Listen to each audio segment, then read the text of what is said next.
question number 3 is the best Quentin Tarantino movie of all time. All right. With that being said, CJ, you're first. All right. My pick for the best Quentin Tarantino movie is Desperado. It's it's an amazing flick. The storyline is great, easy to follow. It actually originated from an older fucking story. I thought Quentin Tarantino made new again, and just it was just amazing. The cinematography, everything is great. It's just there's not really anything I can say bad about this movie. Plus, Selma Hayek's in it. That in itself is just a plus. And I don't really know what the board is saying. This movie's just fucking great. Dude. The action scenes are amazing, and unlike a lot of his movies, the shot by shot is just so much easier to follow. The movie just flows straight through. I think this is his best. This is when he's at his peak. All right, Cam, you're first. All right. It's not a bad movie. Salma Hayek is gorgeous, but I don't ever understand how a mariachi got himself into so much fucking trouble. You're a fucking mariachi. like you had one job. El Mariachi. Yeah. Desperado was actually a part 2 of a 3-part series. Oh, but that's the whole series. The first movie is El Mariachi. The last one's Once Upon a Time in Mexico, right? Yes. Best line ever. Are you a Mexican or a Mexicant? I was like, what the fuck? So, the main character, and well, I'm pretty sure it's the one with Antonio Banderas, right? Yep. Yeah. He's gorgeous. He's gorgeous. And so is Selma Hayek. Don't want to watch the movie, and they're gorgeous, and I don't want to watch it. It's okay. Not enough to hold me. Sorry.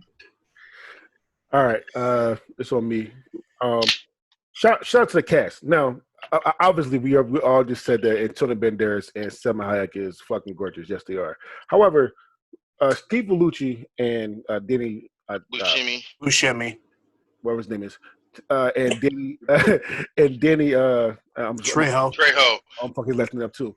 They was in this movie as well, and like shout out to Quentin Tarantino because literally almost all his movies have star-studded like actors and actresses and people that play in this movie.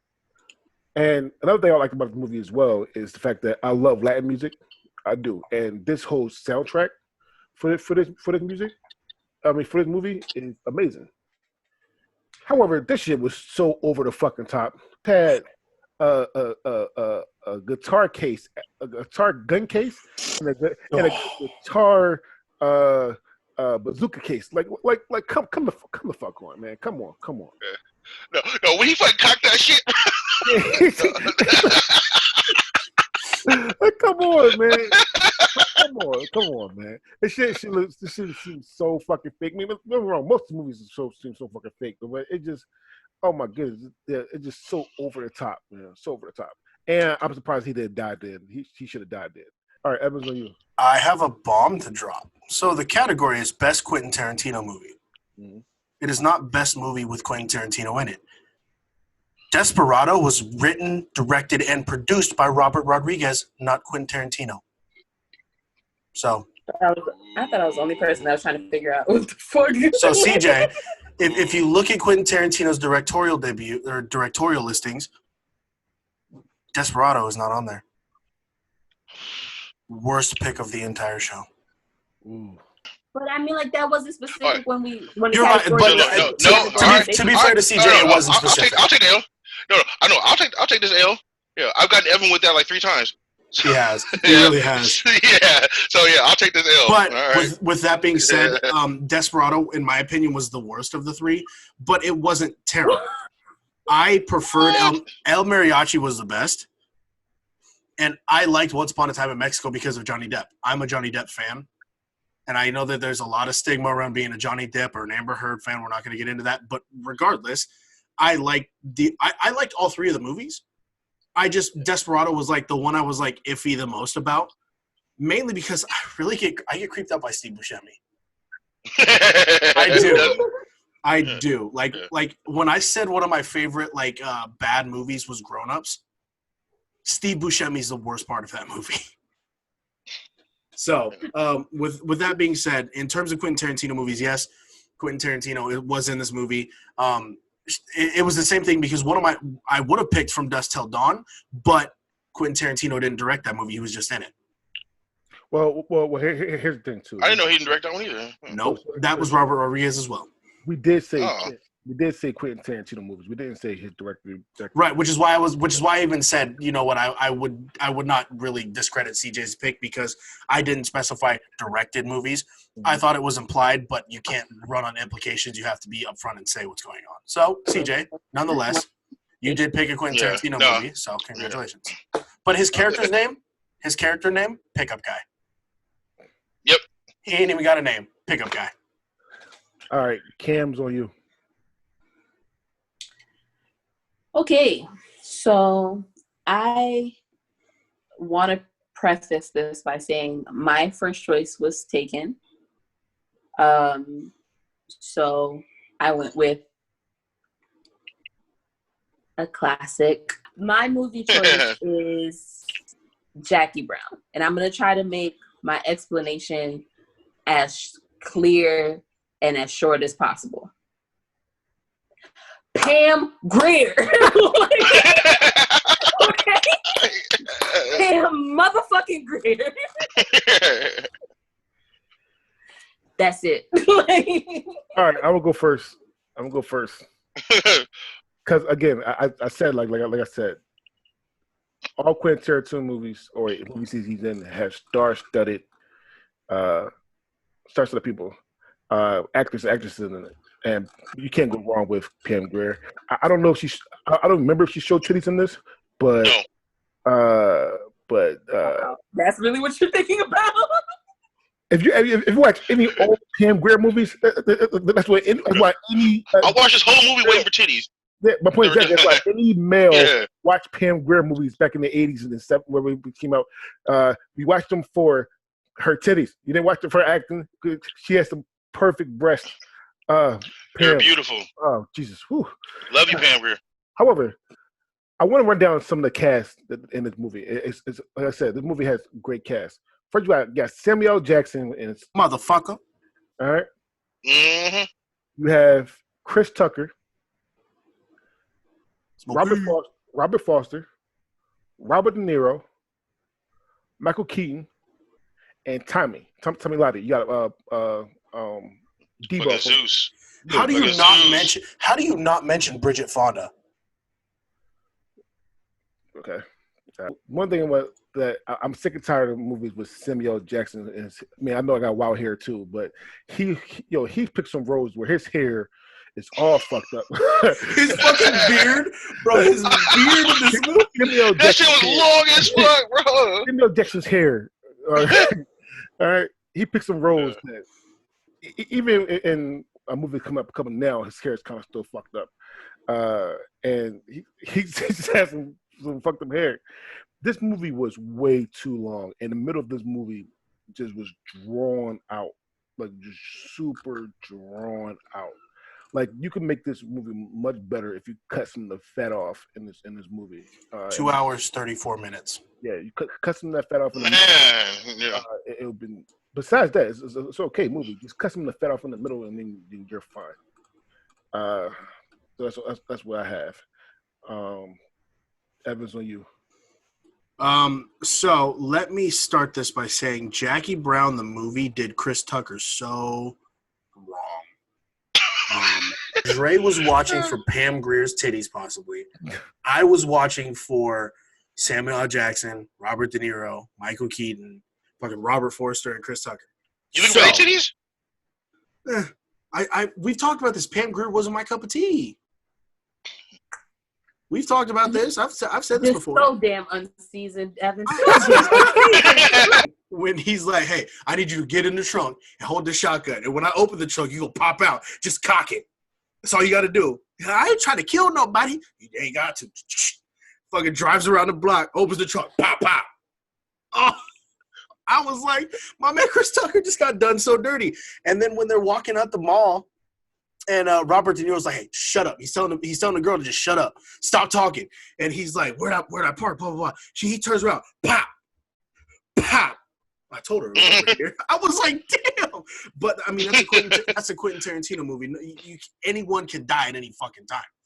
But I will say this. I love Samuel L. Jackson. And all, like, any Quentin Tarantino movie that has Samuel L. Jackson, I'm all for.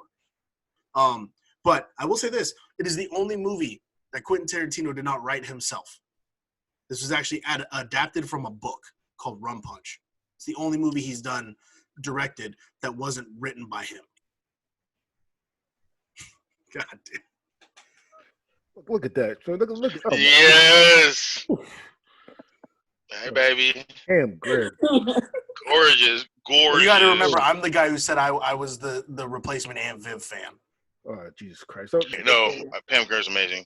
Pam Grier's amazing. She's fucking gorgeous. Yeah, but this movie, I kind of like this movie. It was, man, it was so dry. It was so dry. It was dry time. Now the story itself, a great story. I like the story, and I know how it played out, but it was just way too dry and like so long and drawn out. I couldn't take that. I just kept waiting for some titties or the end, one or the other. Shit.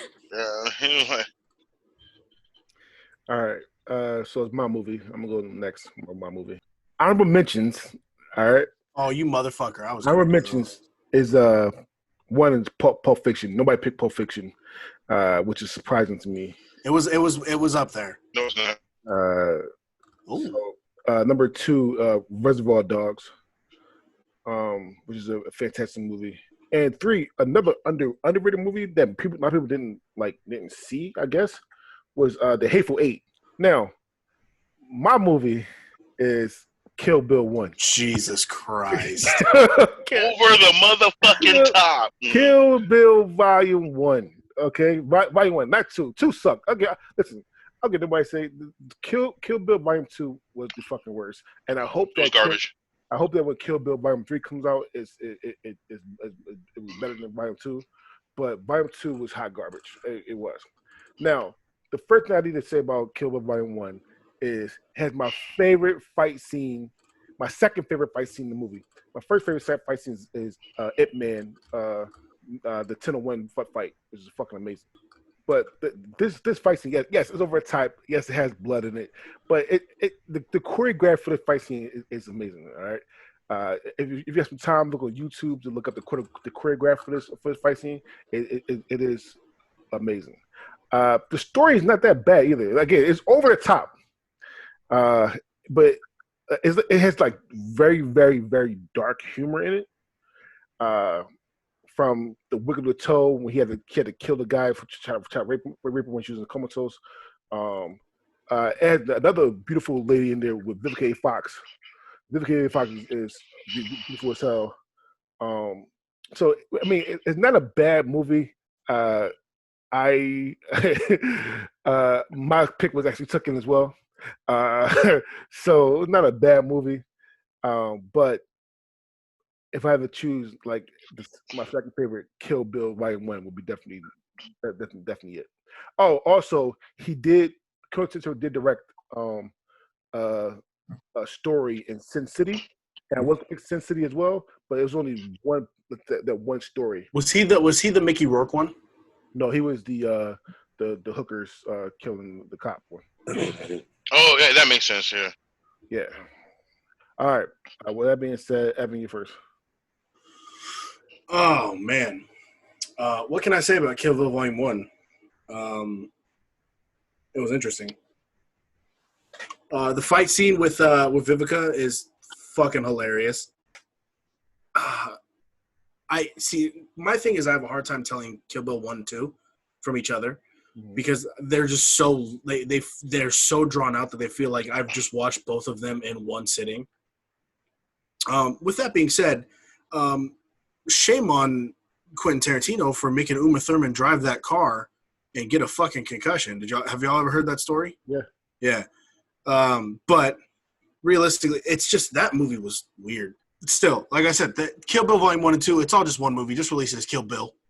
It's not one movie. Don't disrespect Kill Bill Volume 1. We'll put it with Volume 2. Yeah, Kill Bill Volume 2 is which like, is no, okay. So answer me this: which is the one with the fight with fucking Lucy Lou's group of that's Kill Bill Volume 1. That's what we're talking about. Okay, still over the top as fuck. You talk about the Ip Man fight scene.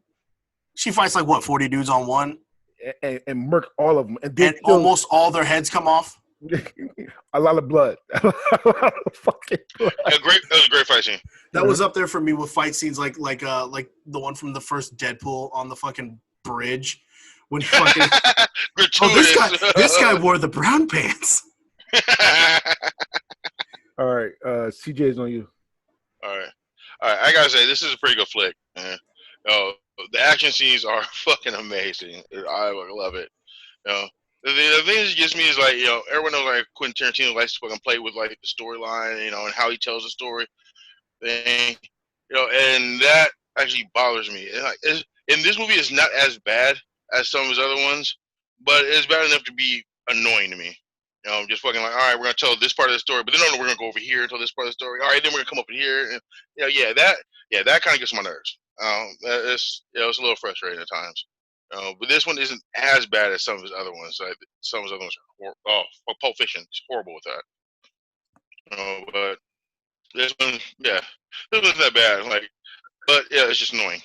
But one ruling that got me is, why did they have to keep doing one close up on Uma Thurman's long ass finger toes? Okay, that was unnecessary. We did not need to do that. There's a reason behind that. Quentin Tarantino has a lot of famous things that he puts in all of his movies. If you watch all of Quentin Tarantino's movies, he has a huge thing for feet. So there's multiple feet shots in all of his movies. Every last single one. Oh, man. Yeah. Dude, no, them finger toes just, no, I'm good. So, Kill Bill overall, well-known movie, not bad. Definitely, I don't think the best. Obviously, both me and DeAndre said our choices were, had already been taken. Kill Bill is a good movie. There's some issues, like some basic ones.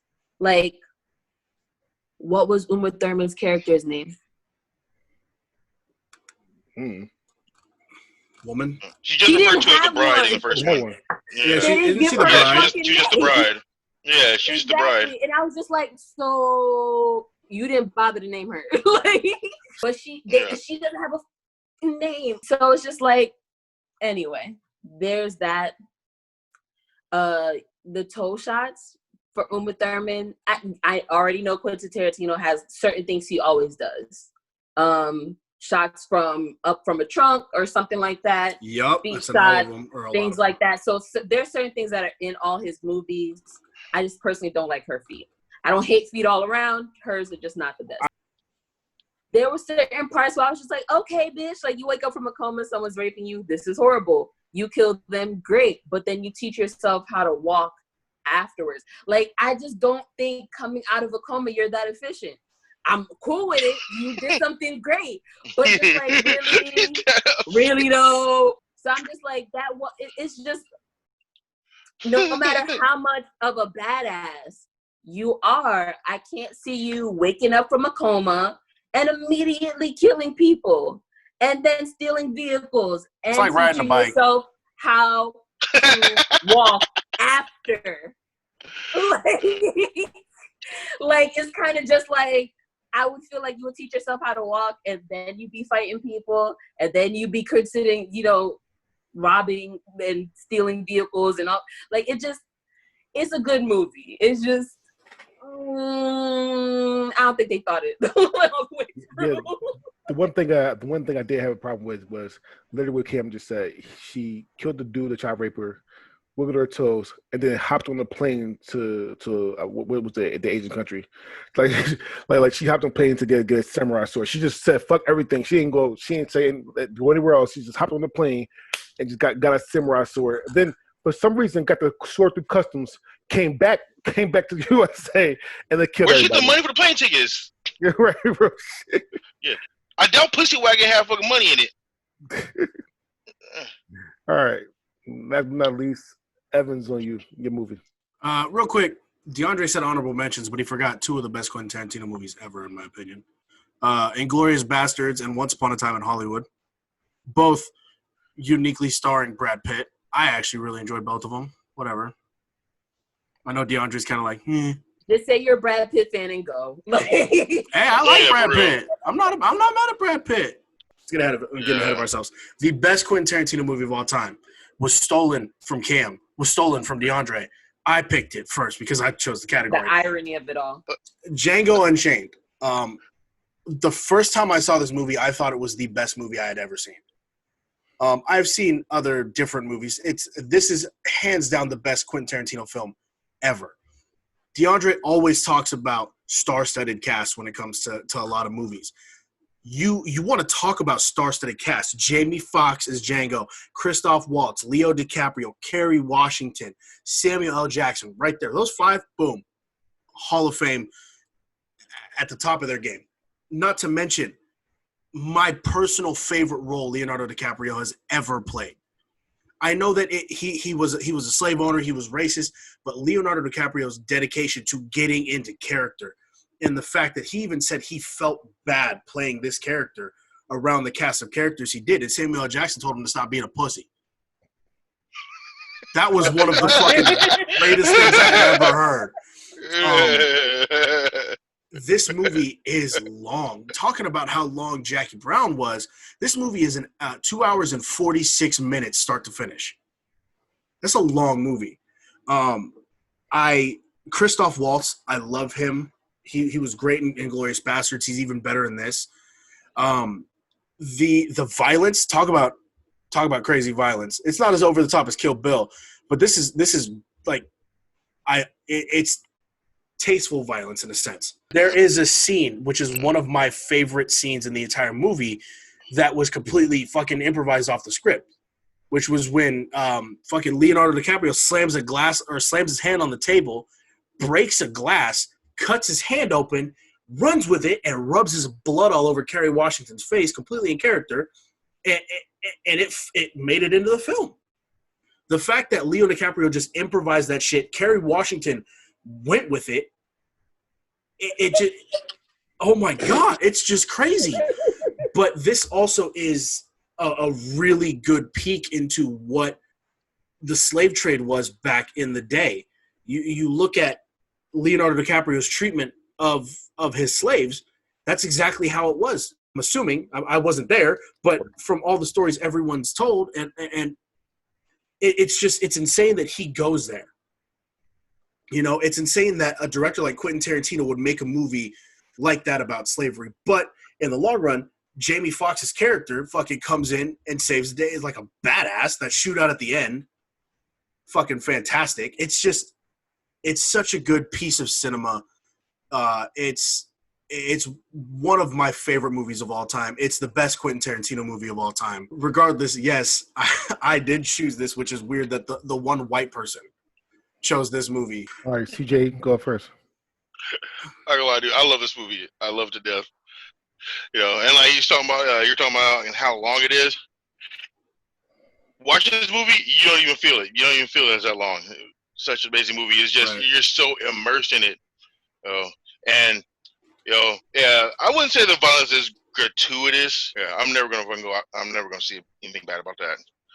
There was just like a few small things about the movie that like annoyed. Well, one small thing that annoyed me about the fucking movie, about Leonardo DiCaprio's character. Like, why the fuck he gotta pronounce the W so fucking hard when he says white? You know, like, hey, let's go to the next room and get some white cake. You know exactly. Would you like a piece of white cake? Like, you know exactly. Fuck out of here. You know exactly why he was doing it. And everyone knew why he was doing it.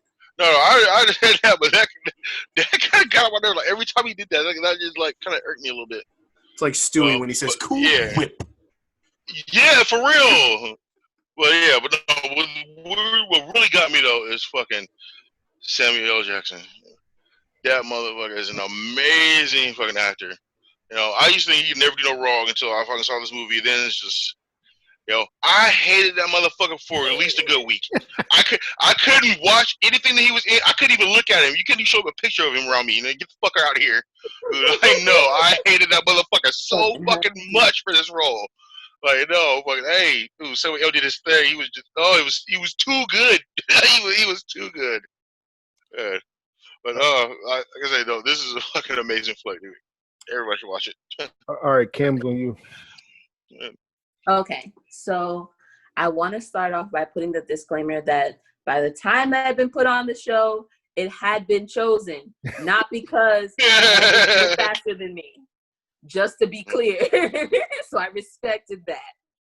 I don't have anything bad. I love this movie.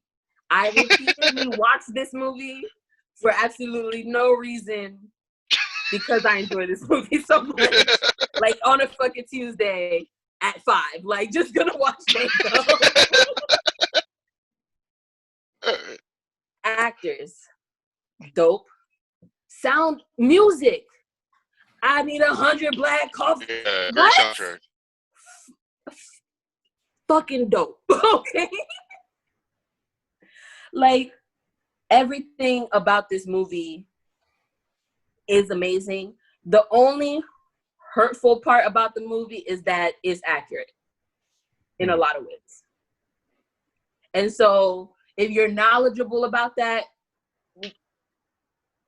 it can be there's that little twinge in the back for certain people when they watch it to see, a guy get mauled by dogs and a woman get whooped.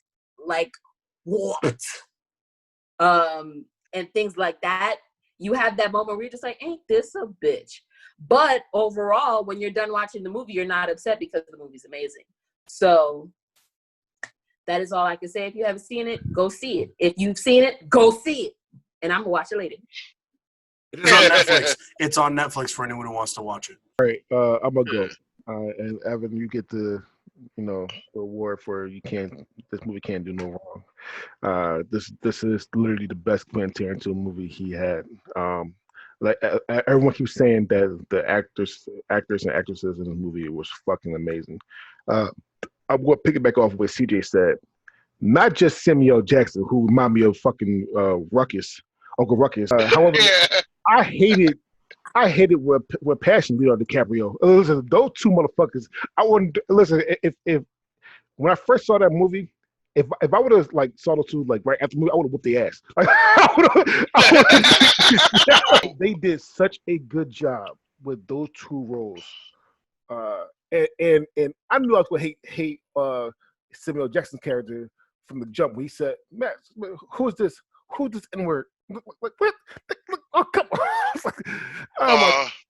On this nag. Yeah, no. The acting was freaking amazing, like perfect. As Cam said, the soundtrack, great soundtrack. It is long. It is long. However, it's one of those movies that is like you don't actually feel. You don't feel it at all. Like if you're a nerd and you watch Endgame, you don't feel that how long Endgame is. Endgame is 3 hours long, and it doesn't feel like it's 3 hours long. Really? Endgame is 3 hours long, and Django is how long it is in 2:45.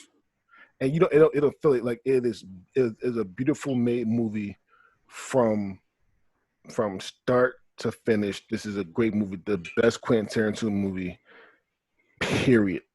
I also want to say how different of a movie it would have been. There were two big names rumored to possibly play Django. Will Smith was one of them, and the other one was Michael Williams, who played Omar in The Wire. Mm-hmm.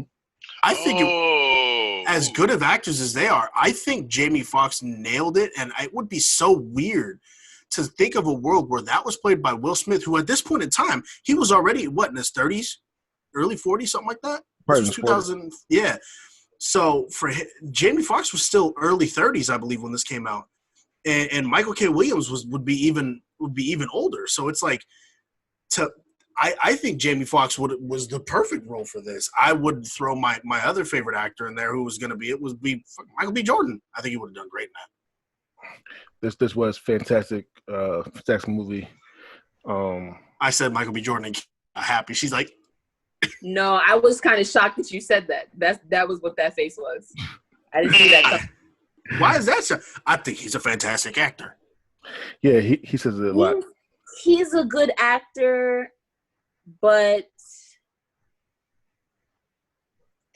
I don't know. And it's maybe because of the fact that once someone plays a role so fucking well, it's hard to picture someone else doing that role. Which role are you talking about for him?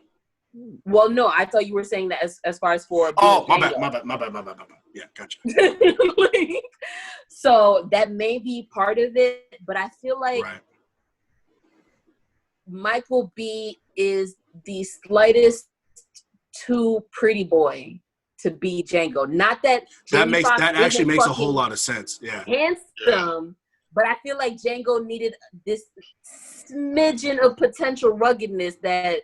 Right. Michael well, because when you see Michael B, Michael B, to me, he's like suit and tie, like clean cut all the time. He's on point. Whereas like Jamie Foxx, Jamie Foxx was like, hey, I don't see that with Michael B. Jordan like clean cut, because most of his like really really good roles is him being quote unquote rugged. Like when I rather Killmonger, he was a little bit rugged. Fruitvale Station, Station was good. So I really don't see him in like Michael B. Jordan as a suit and tie kind of person. I don't. When I meant like out in the wilderness, rugged. Okay. Like survivalist kind Django, of. Like I know that he played Killmonger, and even then, I was kind of just like, "You sure you want to be this angry? Because you're really cute. You could just go relax, and they would take care of you." Like he won the fight against T'Challa. You are the Black Panther now. Relax. He took his shirt off and he had all of those scars. I was just like, somehow you didn't make that look that bad. Like it was just like, oh, okay, that's kind of cute. She's like, I just want to feel them. All right, man. With that being said, this has been another episode of Versus. My name is DeAndre Robinson. Please say goodbye, friends. My name is Evan Hamataki. Cam cut me off. I'm still surprised CJ thinks he can beat me in a fight. CJ, do you have any training? I'm a Marine, bitch. Oh, God, I fucking forgot. CJ could whoop my ass. CJ could whoop my ass. I forgot CJ was in the Marines. He could whoop my ass. This your boy CJ, a.k.a. Clean Shaven. And I just want to say to Evan, on behalf of CJ, surprise, motherfucker.